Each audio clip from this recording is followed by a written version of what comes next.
When I first noticed the discrepancies in our finances, I chalked it up to mismanagement. Everyone has those months where the bills pile up or a forgotten subscription siphons off a little more than expected. But this wasn't that. There were multiple loans I never took out, tens of thousands of dollars in debt under my name, and the purchases, extravagant spa visits, designer handbags, weekend getaways. At first, I thought it was a banking error. Maybe someone hacked into our accounts. It didn't cross my mind that Lisa, my wife of 7 years, could be involved. She'd always been a bit spirited, let's say, with money. But this wasn't just overspending. This was deliberate. I confronted her one evening, as calmly as I could. She was sitting on the couch, scrolling through Instagram, as if the weight of our growing financial hole didn't exist. Lisa, I began, holding the bank statement in one hand. Can you explain this? These loans? This debt? Where did this come from? She looked up, her expression equal parts irritation and feigned confusion. What loans? What are you even talking about, Mark? This isn't funny, Lisa. I didn't take out these loans, and they're in my name. What's going on? Her face twisted into something unrecognizable, a mixture of disdain and amusement. Oh, grow up, Mark, she snapped. It's not like you were using the money. I needed it for things. For things? I repeated, incredulous. What the hell does that mean? You wouldn't understand, she said with a smirk, brushing her hair back like she hadn't just dropped a bombshell. It's not like you've ever been able to give me the life I deserve. So I had to take matters into my own hands. That was the first time I felt the crack in my world, a deep, sharp fissure running right through the foundation of my marriage. Her words, her tone, it wasn't just the money. It was something more sinister. I pressed further, asking why she would do something like this. That's when she laughed, a cold, bitter sound that still echoes in my ears. God, you're clueless, aren't you, she spat. You think you're such a good husband? Always working late, always so boring. I deserve better. I deserve someone who knows how to live. That's when it hit me. The late nights out, the girls' weekends, the mysterious texts she claimed were from coworkers. Who was he? I asked, my voice barely more than a whisper. Her smirk widened, but she didn't answer right away. When she finally did, her words crushed me. Why don't you ask your best friend? I stared at her, the weight of her words pressing down on me like a lead blanket. My best friend? It couldn't be true. Kevin had been my closest confidant since college. We'd been through everything together. Bad breakups, career highs and lows, weddings, family holidays. He was practically family. You're lying, I said, though my voice cracked, betraying my resolve. Lisa leaned back on the couch, crossing her legs as if she were discussing the weather. Oh, Mark, don't be so dramatic. Kevin and I, we have something real, something passionate, something you could never give me. Her words were like a knife, twisting deeper with every syllable. My heart raced, anger bubbling to the surface. You're disgusting, I spat. How long has this been going on? She shrugged, completely unbothered by the storm brewing in my chest. A year, maybe more. It's hard to keep track. Then, as if to twist the knife further, she added, honestly, Mark, I'm surprised it took you this long to figure it out. A year. An entire year of lies. Of Kevin sitting across from me at barbecues, clinking beer bottles, laughing at my jokes, pretending to be my friend. I thought of the times he consoled me when Lisa and I fought, telling me to be patient with her. The betrayal was a living thing, gnawing at my insides. And the money? I demanded, my voice rising. You took out loans in my name to fund your little escapades with him? Lisa rolled her eyes, as if I was the unreasonable one. Don't act so self-righteous. I had to do something to keep up. Kevin and I deserve the finer things. It's not my fault you're such a penny pincher. The rage boiled over. I loved you, Lisa. I trusted you. And you used me, lied to me, humiliated me. What kind of person does that? Her expression hardened, the smirk replaced by cold, unyielding anger. Oh, spare me the victim act, Mark. You've been so wrapped up in your work, in your precious little life plan, You didn't even notice me slipping away. This is just as much your fault as it is mine. I clench my fists, trembling. You don't get to blame me for your choices. Fine, she snapped, standing up and jabbing a manicured finger in my chest. Then blame yourself for being such a boring, predictable loser. Kevin knows how to treat a woman. He doesn't whine about every dollar spent or bury himself in spreadsheets. He makes me feel alive. I couldn't listen anymore. My vision blurred, my thoughts racing. I grabbed my car keys and left, slamming the door behind me. As I drove aimlessly through the city, her words replayed in my mind, each one cutting deeper than the last. I ended up in a deserted parking lot, gripping the steering wheel until my knuckles turned white. The betrayal wasn't just personal. It was financial, emotional, existential. I wasn't just losing my wife. I was losing my best friend, my identity, my life as I knew it. But then, as the shock began to subside, something else took its place. Determination. Lisa and Kevin thought they'd outsmarted me, that I'd just roll over and let them ruin me. But they didn't know who they were dealing with. They'd made their move. Now it was my turn. The drive back home was a blur, but by the time I stepped through the door, I was no longer the same man who had left hours ago. My despair had crystallized into something sharper, colder. I was done being the naive fool Lisa thought she could manipulate. If she and Kevin wanted to play dirty, I'd show them what that really looked like. Lisa was still in the living room, scrolling through her phone like nothing had happened. She didn't even glance up when I walked in. The sight of her, so casual in the wake of everything, made my stomach churn. I ignored her and went straight to the bedroom, grabbing my laptop and a few key documents from the drawer where I kept our financial records. That night, I stayed up until the early hours of the morning, piecing together a strategy. I combed through bank statements, loan documents, and transaction histories, tracing every penny Lisa had taken. It didn't take long to find the pattern. Withdrawals and charges lining up perfectly with the weekend she claimed to be at her girls' trips or work events. Flights, luxury hotels, expensive dinners, all under my name. I created a folder, meticulously organizing the evidence. Screenshots of her messages and emails I pulled from her cloud account, proof of the loans in my name, even the ridiculous Instagram posts she'd made flaunting her luxury life while tagging vague, ambiguous locations. She wasn't just careless, she was outright reckless. The betrayal burned anew when I found charges tied directly to Kevin. I hadn't noticed it before, but now it was clear as day. A $3,000 watch, a steakhouse receipt for two, a high-end gym membership.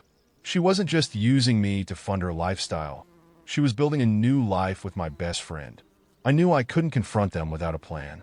If I exploded in anger, it would give them a chance to lie, twist the story, and turn things against me. No, I needed to be smart, precise, ruthless. The next step was crucial. Early the next morning, I called a lawyer, someone discreet, experienced in high-conflict divorces. I laid everything out for him. The infidelity, the financial deceit, the loans in my name. He didn't mince words. "This is serious," he said. "The financial fraud alone could ruin your credit and your future if you don't act quickly. But with the evidence you've gathered, you've got a strong case. I'll draft the paperwork immediately. We'll freeze joint accounts and contest the debt. As for the affair, we'll make sure it's documented." By the time the call ended, I felt a small, unfamiliar spark. Hope. For the first time in days, I wasn't drowning in the betrayal. I had a lifeline, a way out. That evening, I returned home armed with resolve. Lisa greeted me with an exaggerated yawn and a mocking tone. "Oh, back from your pity party? Did you cry it out in the car?" I didn't react. I couldn't give her the satisfaction of knowing how deeply she'd hurt me. "We need to talk," I said, my voice calm and measured. Her smirk faltered just slightly. "What now?" "You'll see," I said, heading to the office where I kept a folder of evidence. "We'll talk soon enough." And with that, the pieces were set in motion. Lisa and Kevin had no idea what was coming. It didn't take long for my lawyer to set things into motion. By the end of the week, joint accounts were frozen and a petition for divorce was filed. Lisa didn't know yet. I needed to time the revelation perfectly. In the meantime, I had to play my part, acting normal to avoid suspicion. But inside, I was simmering, waiting for the moment to strike. Then came the opportunity one didn't expect: a party. Kevin was hosting a small gathering to celebrate his new business milestone. Lisa, of course, had already planned on going. She casually mentioned it while brushing her hair one evening, as though nothing was out of the ordinary. "Kevin's hosting a thing this weekend," she said, not even looking up. "You should come. Show some support." The audacity was breathtaking. She wanted me to stand in a room with them, knowing full well what they'd been doing behind my back.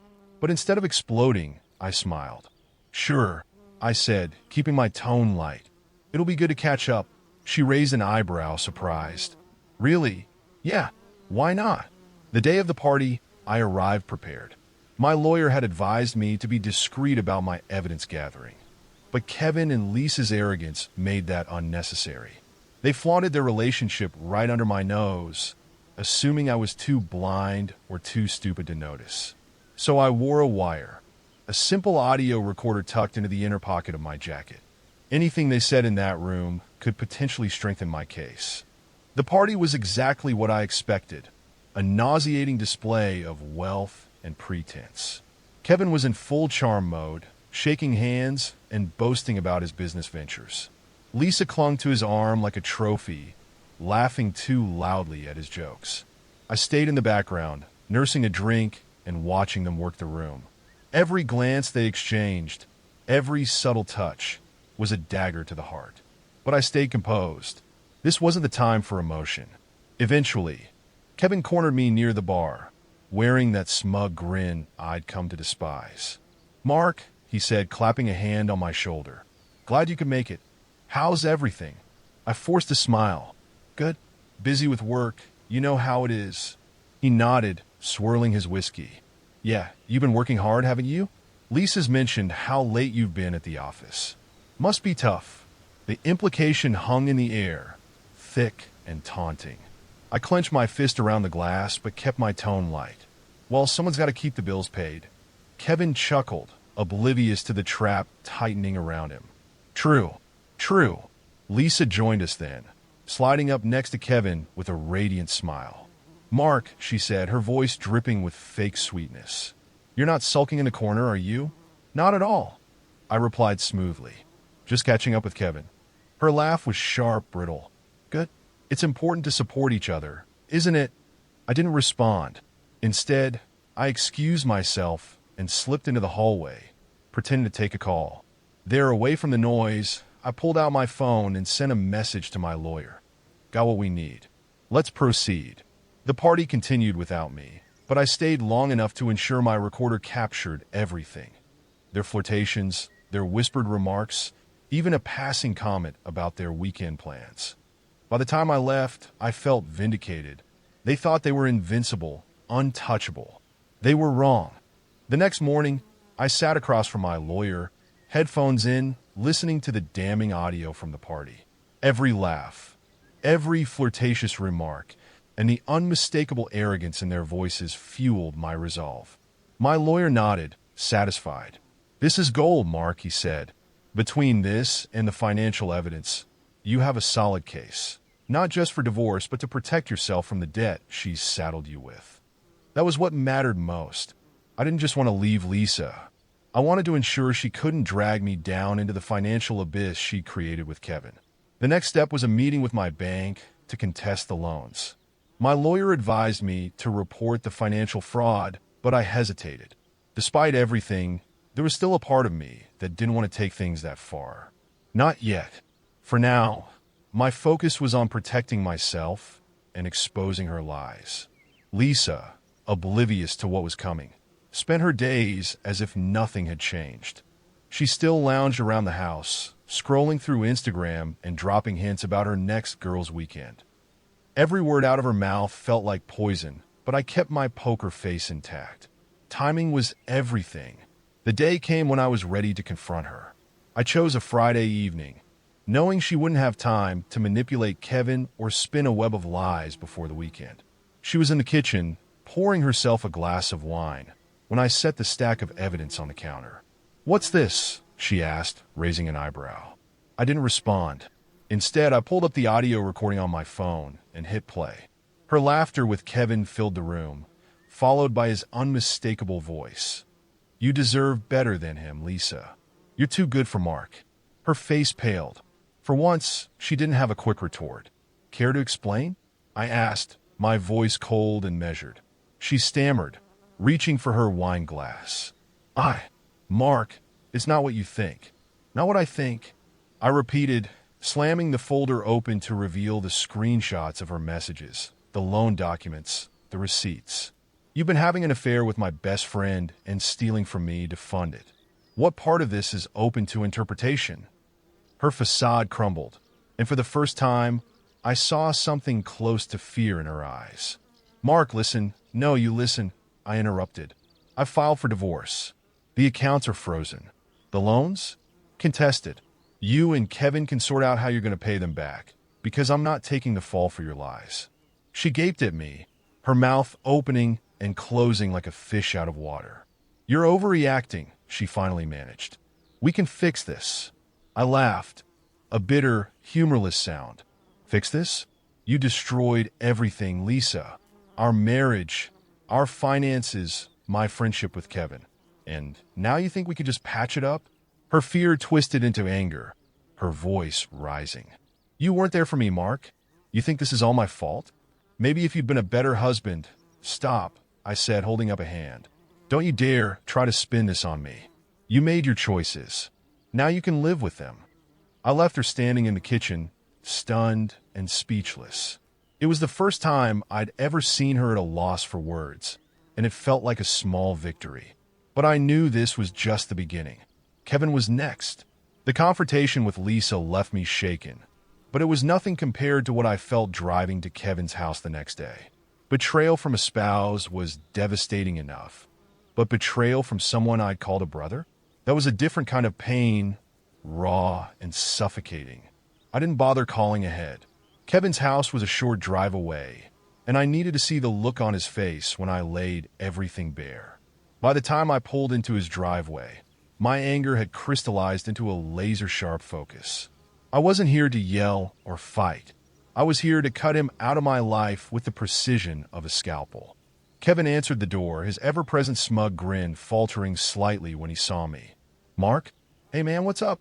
Can we talk?" I asked, my voice calm. Too calm. Sure," he said, stepping aside to let me in. "What's going on?" I didn't sit down.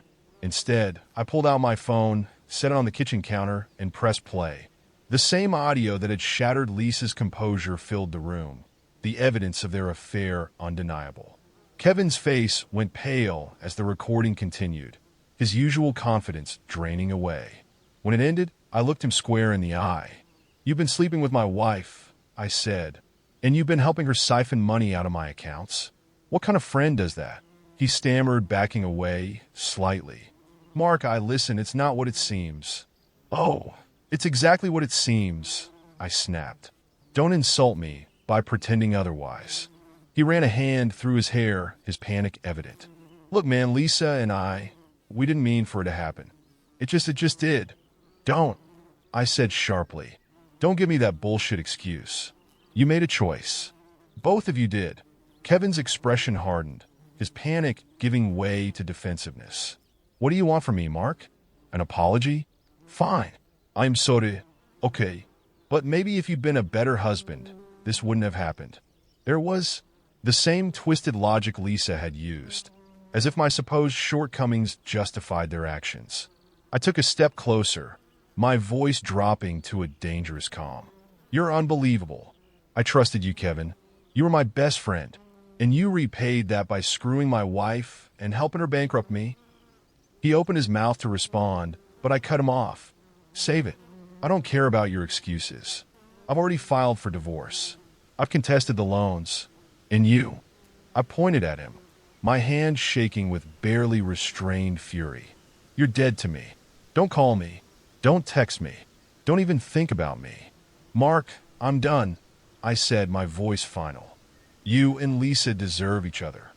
I turned and walked out, slamming the door behind me. For a moment, I just stood there on the porch, breathing heavily, the weight of what I'd just done sinking in. Kevin and Lisa were out of my life, but the damage they'd done, that was going to take a long time to repair. As I drove away, I felt a strange mix of emotions: anger, sadness, relief. But most of all, I felt a newfound determination. They'd taken so much from me, but they wouldn't take everything. This was the start of my rebuilding. By the time I got home, the adrenaline from confronting Kevin had worn off, leaving me with a dull ache in my chest. It wasn't just the betrayal or the lies. It was the sheer magnitude of the mess they'd left in my life. My finances, my friendships, my trust in people, all of it shattered. But I wasn't going to let them win. Not after everything. Lisa was still at the house, of course. She hadn't packed a single thing since our conversation the night before. When I walked through the door, she was sitting at the dining table, scrolling through her phone like nothing had happened. "Did you talk to Kevin?" she asked without looking up, her tone laced with a mixture of curiosity and defiance. I dropped my keys on the counter and stared at her. "I did." "And?" she pressed, finally meeting my gaze. "And I told him the same thing I'm telling you now," I said, my voice cold and steady. "You're done here. I want you out by tomorrow." She scoffed, leaning back in her chair. "You can't just throw me out, Mark. This is my home too." "Not anymore," I shot back. "The accounts are frozen. The lawyers already filed for divorce. You can take whatever you bought with your own money, assuming there's anything left, but everything else stays here." Her smug demeanor faltered, and for a moment, I saw the cracks in her armor. "You're serious. Dead serious," I said, stepping closer. "You've lied, stolen, and betrayed me in ways I can't even wrap my head around. You don't get to stay here and pretend like nothing's changed." She stood, her expression shifting from shock to fury. "You can't do this, Mark. You think you're so righteous, but you've been a shitty husband for years. Always working, always too busy to make me feel loved. What did you expect?" "I expected loyalty," I said sharply. "I expected my wife not to screw my best friend and drain my accounts to fund her fantasy life. But I guess I was asking too much." Her face twisted with rage, but I didn't give her a chance to respond. "Pack your things, Lisa. By tomorrow, or I'll have the locks changed and let the lawyer handle it." I turned and walked away, heading upstairs to the guest room where I'd been sleeping since this nightmare began. I closed the door behind me, leaning against it as I let out a shaky breath. I didn't trust her to leave quietly, but I wasn't going to back down. That night, I barely slept. I kept expecting to hear the sound of her packing or leaving, but the house was eerily silent. When I finally ventured downstairs in the morning, she was gone. No note, no goodbye. Just an empty wine glass on the counter and a half-packed suitcase missing from the closet. For the first time in weeks, I felt a glimmer of relief. She was gone, but the fight wasn't over. The house felt empty the next morning. Not in the comforting way I'd imagined, but in a heavy, suffocating way. Every room still carried echoes of Lisa, her perfume lingering in the air, her scattered belongings in drawers and closets. For years, this house had been our home. Now it was just a place I had to reclaim. My lawyer called early to update me. The divorce papers had been delivered to Lisa through her new attorney, probably one Kevin had paid for. I imagined the two of them sitting together, planning their next moves, their bond forged through deception. The thought made me sick, but I pushed it aside. I had more important things to focus on. The financial fallout was worse than I'd anticipated. Lisa had taken out more loans than I originally discovered, using my credit to fund vacations, shopping sprees, and even a down payment on a car I'd never seen. My lawyer assured me we'd fight every one of them, but it would take time. Months, maybe years. I spent the day canceling joint subscriptions, updating passwords, and removing Lisa from everything: bank accounts, insurance policies, even the Netflix account. It felt petty at first, but with every step, I felt a little more in control. This wasn't just about cutting her off. It was about taking my life back. Midway through the day, my phone buzzed with a text from Kevin. I stared at the screen for a long moment, my chest tightening as I read his name. "Kevin, we need to talk." Can we meet? Just us. I ignored it. There was nothing left to say to him. Whatever shred of friendship we'd once shared was long gone. But the text stuck with me, gnawing at the edges of my thoughts. What could he possibly want now? An apology? Closure? Or was he trying to manipulate me the way Lisa had? The next few days passed in a blur of paperwork and meetings. Every task felt like a small victory, another step toward untangling myself from the mess they'd created. But at night, the weight of it all would hit me. The betrayal, the humiliation, the years of my life wasted on people who didn't deserve my trust. Sleep was elusive, and when it came, it was plagued with dreams of their laughter and whispers. One evening, as I was sorting through old photos and deciding what to keep, my phone buzzed again. This time, it was Lisa. Lisa, can we talk? I know I messed up, but this doesn't have to end like this. Please. I stared at the message, my fingers hovering over the screen. Part of me wanted to reply, to unleash the fury still bubbling inside me. But another part, the part that had been working tirelessly to move forward, refused to engage. I deleted the message and blocked her number. For the first time since this all began, I felt a flicker of peace. It wasn't much, but it was enough to remind me that I still had a future, a life beyond the wreckage they'd left behind. Blocking Lisa should have brought me some peace, but instead, it seemed to spark a new level of desperation in her. Over the next week, she reached out through mutual friends, her parents, even my coworkers. Each message was a variation of the same plea. I'm sorry. Can we talk? Or you're being unreasonable. The most jarring came from Kevin. Kevin, Mark, I know you're angry, but you're taking this too far. Lisa's a mess, and I'm trying to hold things together. Let's meet and work this out like adults. I read the message twice, stunned by the sheer arrogance. Taking this too far? As if my response to their betrayal was the real problem. I blocked him too.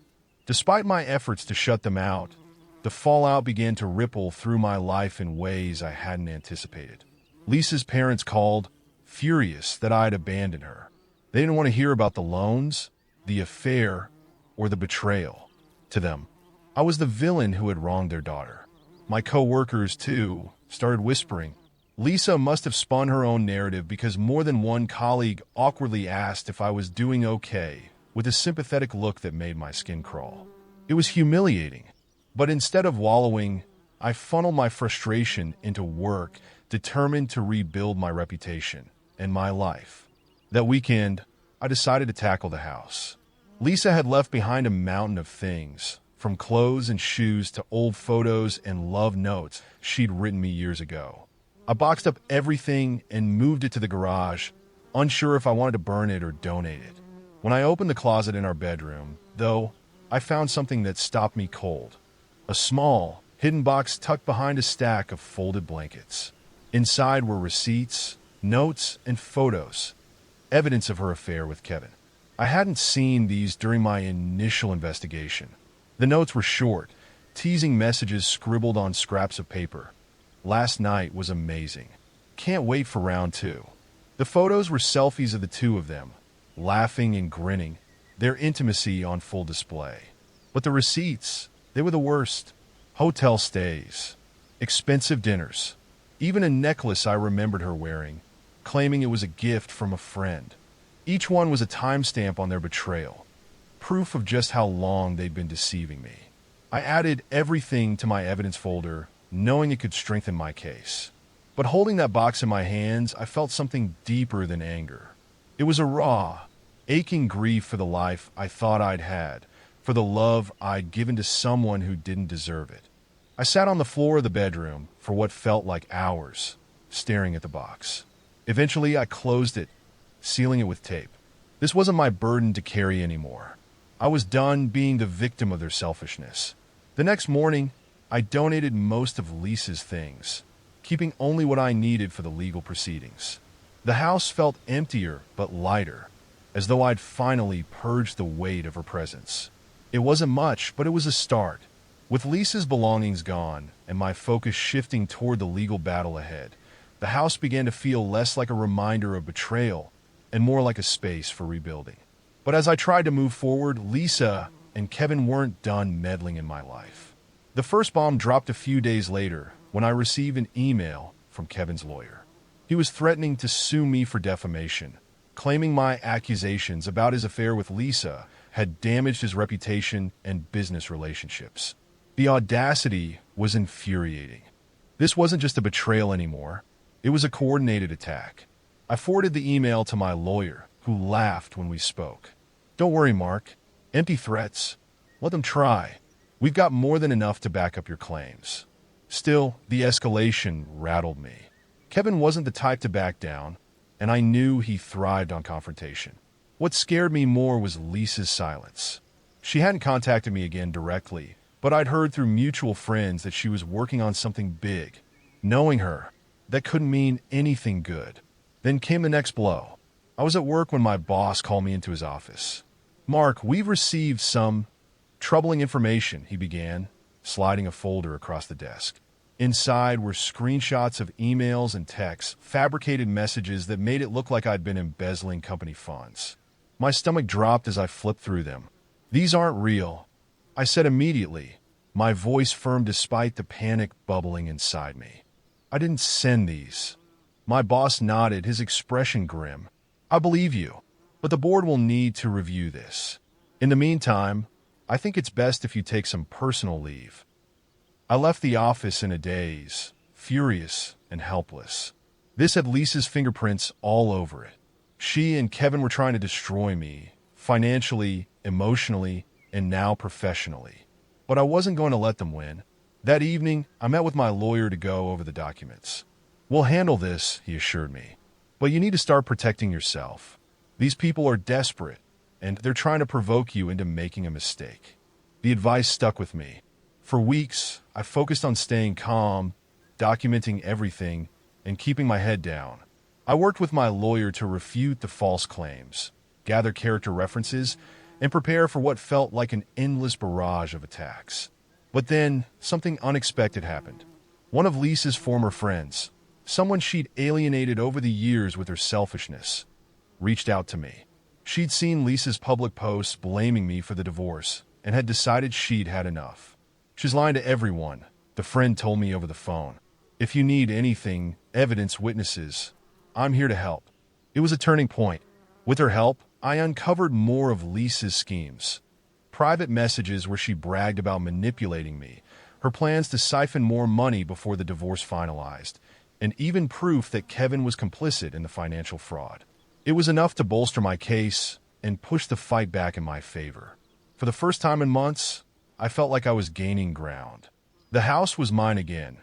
My lawyer had dismantled Kevin's defamation threats, and Lisa's lies were starting to unravel.